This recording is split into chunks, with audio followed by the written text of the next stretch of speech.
स्वयं की पहचान भगवद गीता के अनुसार। भगवद गीता में मैं कौन हूँ का उत्तर बहुत गहराई से दिया गया है। श्री कृष्ण अर्जुन को आत्मा और शरीर का भेद समझाते हुए कहते हैं कि मनुष्य केवल ये भौतिक शरीर नहीं है, बल्कि एक शाश्वत आत्मा है।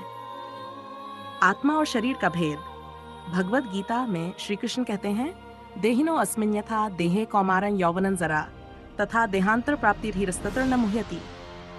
अर्थ, जैसे यह आत्मा इस शरीर में बचपन, जवानी और बुढ़ापे से गुजरती है, वैसे ही मृत्यु के बाद ये एक नए शरीर को प्राप्त करती है। समझदार व्यक्ति इसके लिए शोक नहीं करता। ये श्लोक हमें बताता है कि शरीर नश्वर है, लेकिन आत्मा अमर और शाश्वत है।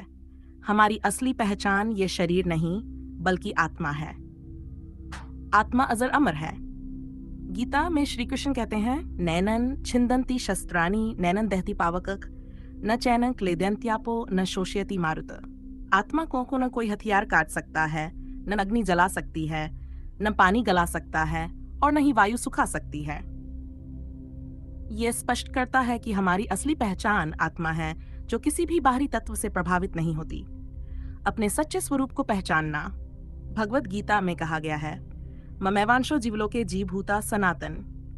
अर्थ, ये जीवात्मा मेरा ही अंश इस संसार में शरीर धारण करता है।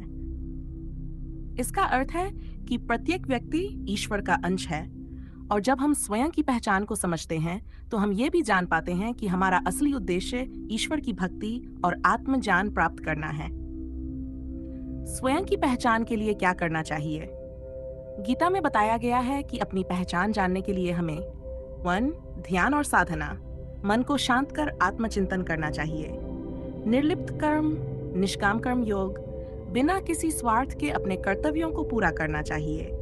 भक्ति मार्ग, भगवान की भक्ति और सत्संग से आत्मज्ञान प्राप्त होता है। ज्ञान योग, शास्त्रों के अध्ययन और गुरु के मार्गदर्शन से आत्मा की पहचान होती है। निष्कर्ष, भगवद गीता के अनुसार हम केवल शरीर नहीं, बल्कि शाश्वत आत्मा हैं। आत्मज्ञान से हम अपने वास्तविक स्वरूप को पहचान सकते हैं और परमात्मा से अपना संबंध स्थापित कर सकते हैं। यही जीवन का सर्वोच्च लक्ष्य है।